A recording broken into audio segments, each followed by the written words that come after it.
Have you ever felt invisible? Like years of dedication, expertise, and simply knowing how things work were suddenly wiped away by a single decision, a cold calculation that declared your worth diminished. Nora Winters knew that feeling intimately. At 39, an age where her career should have been solid, ascending even, she was called into the sterile, impersonal office of Mr. Peterson, the man who now oversaw her division at Sterling Corp, a company she had given nearly 2 decades of her life to. The air in the room was thin, the silence heavy with unspoken judgment. Peterson, younger than Nora by a good few years, didn't look up from his tablet immediately. When he did, his eyes held a practiced, distant sympathy that felt more insulting than outright cruelty. He spoke in hushed, corporate tones about restructuring, about future-proofing, buzzwords that felt like blunt instruments against Nora's heart. He explained, with a clinical detachment, that her role was being realigned. Demotion was the word he avoided, but it hung in the air like stale smoke. Her responsibilities, the ones she had built and nurtured, would be shifted. And, she was told, a new position was being created. A senior role she might have expected to step into eventually. But it was going to someone else. Someone younger. Her task, effective immediately, was to onboard her successor, a fresh graduate named Maya Sharma. The irony was a bitter pill. Nora, the woman deemed less valuable, was to impart her hard-won knowledge to the very person replacing her. It wasn't just a professional slight, it felt like a personal erasure. The company, once a place of purpose and achievement, suddenly felt like a foreign land, governed by rules she didn't understand and didn't agree with. Her home in San Diego, once a sanctuary after a long day, now felt like a quiet echo chamber for her shock and hurt. She walked out of Peterson's office that day, not just with a demotion, but with a question branding itself onto her soul. Was this it? Was this how experience was discarded, how loyalty was repaid? The world outside the office seemed to spin on, oblivious to the quiet implosion happening within her. Maya Sharma arrived a week later, bright-eyed and eager, clutching a pristine notebook and wearing an expensive, ill-fitting suit. She was barely out of university, her face smooth with youth and unmarred by cynicism. To Nora, she was not an adversary, but a symbol of the changing tide, a living representation of the company's decision that Nora's time was passing. Peterson introduced them in the briefest of encounters, a perfunctory handshake and a vague instruction for Nora to ensure Maya was brought up to speed efficiently. There was no warmth, no genuine interest in the transfer of knowledge, only the sterile requirement of corporate process. Nora watched Maya navigate the office with a mix of trepidation and a profound sense of disconnection. Maya asked direct, sometimes naive questions, the kind that come from textbook knowledge rather than lived experience. Nora felt a flicker of resentment. Why should she pour her accumulated wisdom into this vacant vessel who would soon occupy her chair, earn her salary, live her professional life? It would have been easy, perhaps even cathartic, to be minimal, to do the bare minimum required by her role, to let Maya stumble and learn the hard way, just as Nora had. The thought was tempting. Bitterness was a readily available comfort, but something within Nora recoiled from it. Years of working with integrity, of taking pride in her work and in helping others on her team, were ingrained deep within her. She looked at Maya, young, ambitious, perhaps unaware of the political currents she was swimming into, and saw not an enemy, but another human being, albeit one currently positioned in a way that caused Nora immense pain. The mandate was to train her successor. Nora decided, in that quiet corner of her mind where her true character resided, that she would do the job properly. She would be professional. She would be thorough. It was an act of quiet defiance against the company that had devalued her, a refusal to let their small-mindedness dictate her own conduct. She wouldn't be reduced to pettiness.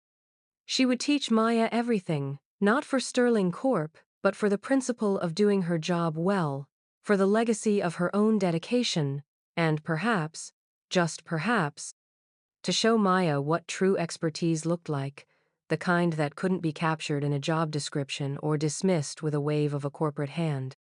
The training began in earnest. Nora started with the fundamentals, explaining processes, introducing systems. Maya listened intently, taking copious notes. Nora noticed Maya wasn't just absorbing information, she was analyzing it, asking intelligent, clarifying questions that went beyond the surface. There was a sharp mind behind the eager facade.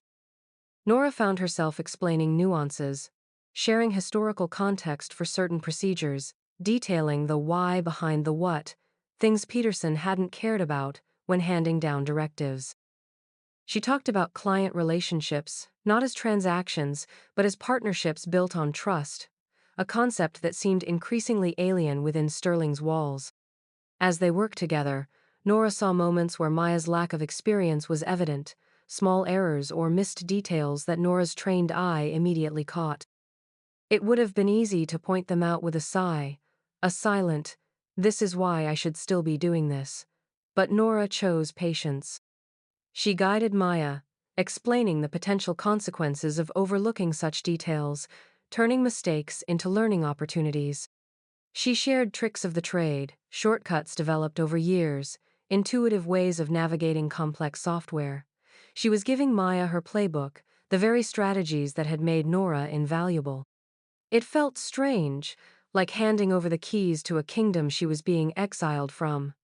Yet, there was a quiet satisfaction in seeing Maya's understanding deepen, in watching her connect the dots. Maya, in turn, seemed genuinely grateful.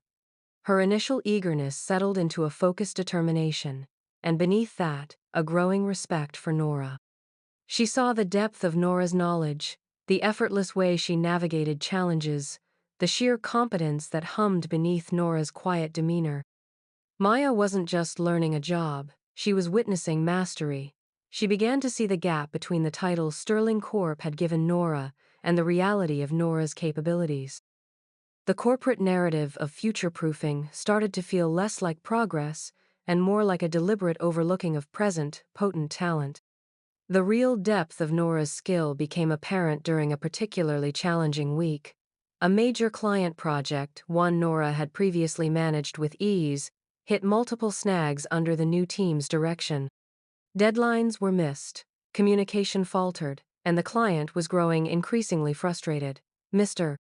Peterson was in a constant state of agitated stress, barking orders and demanding updates, but offering no actual solutions.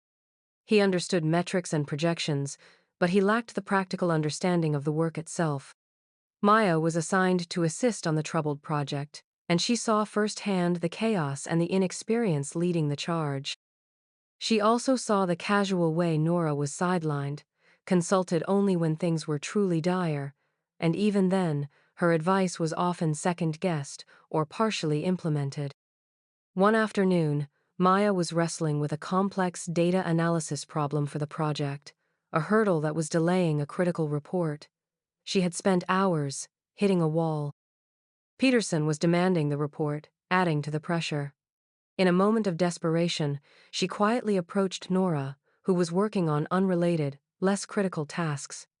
"Nora," Maya began hesitantly, "I'm really stuck on this analysis. I feel like I'm missing something fundamental." Nora looked at the data on Maya's screen. Her eyes, sharp and knowing, scanned the figures. Within minutes, she identified the flaw in the logic, the incorrect assumption the team was making. She didn't just point it out, she showed Maya why it was wrong, explained the correct approach, and even outlined a more efficient way to structure the data for future analyses. It was like watching an artist at work, a master craftsman demonstrating their skill effortlessly. Maya was stunned. This wasn't just problem-solving, it was intuitive brilliance honed by years. She took Nora's explanation back to the project team, the problem was solved immediately, and the report was completed. Peterson, relieved, praised the team for finally getting it done. Oblivious to Nora's crucial, quiet contribution, Maya saw the injustice starkly. She saw that Sterling Corp was not just undervaluing Nora. They were actively benefiting from her expertise while treating her as disposable. Maya's perception shifted profoundly after that incident. She started observing everything more closely: the way the senior managers interacted, the company's priorities, and especially the stark contrast between Nora's quiet competence and the superficiality that seemed to be rewarded. She began seeking Nora out, not just for training, but for conversation. She asked Nora about her career path, the projects she was most proud of, the challenges she had overcome at Sterling. Nora, initially hesitant, found herself opening up, sharing stories of early successes, of times she had gone above and beyond, of her genuine passion for the industry and the clients she served. She spoke of building relationships, of the satisfaction of delivering real value, of the human element that seemed to be fading from the corporate landscape. Maya listened, fascinated. She saw the dedication, the deep well of knowledge, the ethical compass that guided Nora's work. She learned about projects Nora had led that significantly boosted the company's standing, initiatives she had spearheaded that were still in place, saving time and resources. It became clear to Maya that Nora wasn't just an employee. She was an architect of parts of Sterling Corp's success, a foundation that was now being carelessly chipped away. Maya began to feel a growing sense of unease about her own role. She was being groomed to replace a woman who was demonstrably better, more capable, and more deserving than anyone currently in leadership seemed to recognize. The shine of her new corporate job began to dull, replaced by a nagging feeling of complicity in an injustice. The more she learned from Nora, the more she respected her, the more troubled she became by Sterling Corp's treatment of her. Their bond, forged in the awkwardness of Nora's demotion, deepened into mutual respect and a shared, unspoken understanding of the flawed system they were both navigating, albeit from different, unequal positions. Maya began to see Nora not as the woman whose job she was taking, but as a mentor, a role model, and fundamentally, a victim of a company that had lost its way. The critical incident arrived like a storm. A long-standing, high-value client, a relationship Nora had personally cultivated over a decade, issued an ultimatum. They were unhappy with the direction their account was taking under the new management and were considering taking their business elsewhere. The value of the contract was substantial, a significant portion of Sterling Corp's annual revenue. Panic erupted in the executive offices. Mr. Peterson was beside himself, scrambling to put together a damage control strategy that involved flashy presentations and empty promises.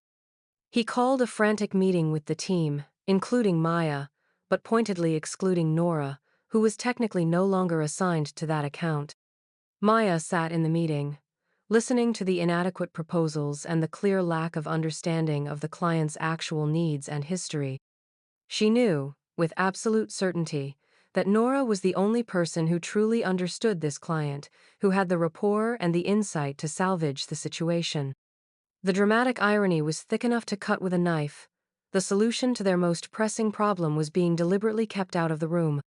After the disastrous meeting concluded, Maya found Nora in the break room, quietly eating her lunch. Taking a deep breath, Maya approached her. "Nora," she said, her voice low but firm, "they're going to lose the Miller account." Nora looked up, her expression one of resigned understanding. She had seen this coming. "They don't understand the Millers," Nora said simply. "They think it's just about the numbers. It's about trust, about listening, about anticipating their needs before they even voice them." Maya nodded, a fire lighting in her eyes. "You know how to save it, don't you?" Nora didn't answer directly, but the flicker in her gaze, the subtle tightening of her jaw, spoke volumes. Maya made a decision in that moment, a decision that would change both their lives.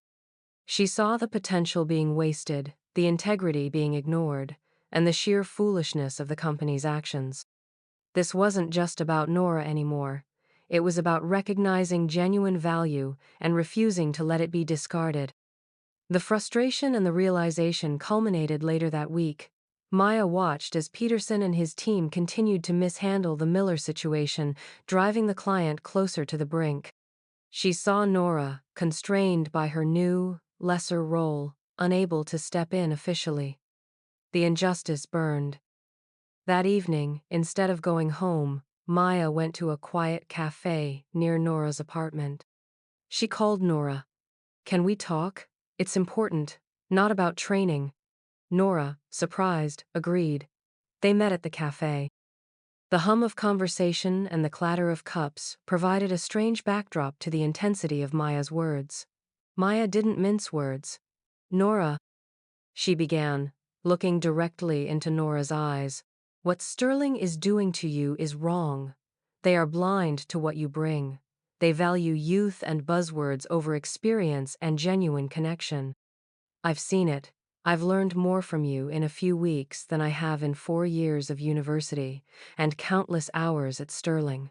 She paused, leaning forward. "They're going to lose the Miller account. They're going to lose other accounts. They're building on sand because they're discarding the foundation." Nora listened, her expression unreadable, but her grip tightening on her coffee cup. "What does this have to do with us, Maya?" she asked quietly. Maya took another deep breath, her gaze unwavering. "Everything," she said. "This isn't where either of us should be. You deserve to work somewhere, your talent is celebrated, not hidden. I deserve to learn and grow somewhere that values substance, not just surface." She leaned in further, her voice dropping to a conspiratorial whisper, yet filled with conviction. "Nora, we should leave Sterling. We should start our own agency. Your experience, your reputation with clients like the Millers, your absolute mastery of the work. Combined with my energy, my understanding of new tools, my drive, we could build something incredible, something built on respect, integrity, and genuine value. Something Sterling can only dream of being." Nora was stunned into silence. The noise of the cafe faded away. Leave Sterling? Start an agency? The idea was audacious, terrifying, and exhilarating all at once. Years of corporate structure, of predictable paychecks, of the known path, however diminished, had become her reality. The thought of stepping into the unknown, of building something from scratch at nearly 40, felt impossible. Fear warred with a fierce, suppressed longing. A longing for recognition, for purpose, for a place where she wasn't overlooked. She looked at Maya, this young woman who was supposed to be her replacement, her undoing, but who was instead offering her a lifeline, a partnership, a chance for redemption. Maya's eyes were earnest, full of belief. She wasn't naive, she understood the risk, but she also saw the immense potential. "Maya," Nora finally said, her voice hoarse, that's a huge risk. I have responsibilities. I have a life built around stability, even the stability of a demotion." "I know it's a risk, Nora," Maya replied gently. "But look at the alternative. Staying at Sterling? Watching them dismantle everything you helped build? Being invisible? Is that stability worth the cost of your potential, your happiness, your dignity?" Her words were simple, direct, and cut to the heart of Nora's pain. "We don't need their permission, Nora. We have the skills. You have the relationships. We have the vision. We can build something where talent is seen, where clients are partners, where our work means something real. Think about the Millers.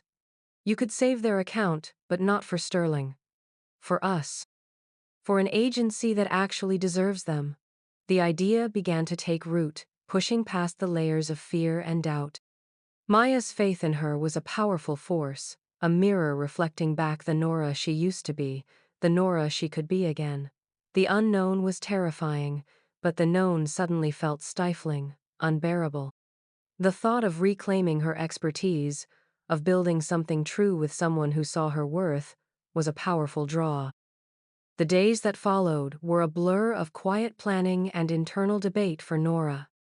She weighed the security of her diminished role against the exhilarating, terrifying prospect of building something new. She thought about the countless times she had been overlooked, the ideas dismissed, the contributions taken for granted at Sterling. She thought about Mr. Peterson and the casual way he and others like him had decided her value, and she thought about Maya, her unwavering belief, her energy, her willingness to take this leap alongside her. It wasn't just about a new job, it was about reclaiming her narrative. It was about proving that experience, integrity, and genuine skill were not things to be discarded, but cornerstones of true success. The decision solidified, not with a grand declaration, but with a quiet certainty that settled deep within her. The next morning, Nora walked into Mr. Peterson's office. There was no fanfare, no dramatic exit. She handed him her resignation letter. Peterson was taken aback, clearly not expecting her to leave, assuming she would accept her new, lesser position. He made a few perfunctory remarks about being sorry to see her go, but it was clear he didn't grasp the magnitude of what he was losing, or what Nora was gaining. He was still focused on metrics and restructures, blind to the human capital walking out the door. Maya resigned shortly after. They didn't announce their plans to Sterling Corp, they simply stepped away, two figures dissolving from the corporate landscape, ready to build their own. The initial days of launching Winters and Sharma Solutions were daunting. Working from Nora's dining room table, they tackled everything: legal forms, website building, reaching out to contacts. It was long hours, fueled by coffee and determination. Nora leveraged her years of relationships, cautiously reaching out to former clients she trusted, including the Millers, who were astonished and delighted to hear from her and learn about the new venture. Winters and Sharma Solutions began to grow, not overnight, but steadily, organically. The Miller account became their anchor client, thrilled to be working directly with Nora again, who, alongside Maya, provided the attentive, expert service they had missed. Other clients, drawn by Nora's reputation and the clear, client-focused values of the new agency, followed. Maya proved to be an invaluable partner, her fresh perspective on marketing, technology, and client engagement complementing Nora's deep industry knowledge and strategic thinking. Their partnership was a testament to the power of combining experience with innovation, built on a foundation of mutual respect and a shared commitment to integrity. Their office, initially a corner of Nora's home, moved to a small, vibrant space that felt nothing like the sterile halls of Sterling Corp. There was a hum of genuine activity, a sense of shared purpose. They hired a small team, carefully selecting individuals who embodied their values. Meanwhile, news filtered back from Sterling Corp. Without Nora's steady hand and institutional knowledge, combined with the loss of key client relationships, they struggled. The Miller account, despite Peterson's best efforts, eventually left Sterling for good, solidifying their partnership with Winters and Sharma. Peterson's future-proofing had, ironically, undermined their present stability. Nora Winters, once deemed obsolete and invisible, was now the co-owner of a thriving agency, her expertise finally valued and celebrated. Maya Sharma, the successor, had become a partner, catalyst, and co-creator of a new future. Their story wasn't just about starting a business. It was about recognizing worth, challenging injustice, and the powerful act of choosing to build something beautiful and true from the ashes of being overlooked. Think about someone you know, someone whose quiet competence you admire, someone who seems to do the impossible tasks effortlessly, yet perhaps goes unnoticed or unpraised. Their value isn't always measured in titles or salaries. It's in the wisdom they hold, the problems they solve, the positive presence they bring. This story of Nora and Maya is a reminder that true potential is often hidden in plain sight, masked by circumstances or overlooked by systems that prioritize the superficial. It shows us that courage isn't just about fighting back, but sometimes about building something new, something better, with those who truly see you. It's about recognizing that being overlooked by one doesn't mean you are invisible to all, and that a powerful partnership can emerge from the most unexpected places. If you see someone whose light is dimmed by their circumstances, remember that a little recognition, A genuine question or an audacious idea can be the spark that helps them reclaim their power. Their potential is waiting to be seen, and your perception could be the catalyst they need. Don't let valuable people feel invisible. Share this story as a reminder to look closer, to value experience, and to never underestimate the quiet strength of the overlooked. What will you do today to truly see someone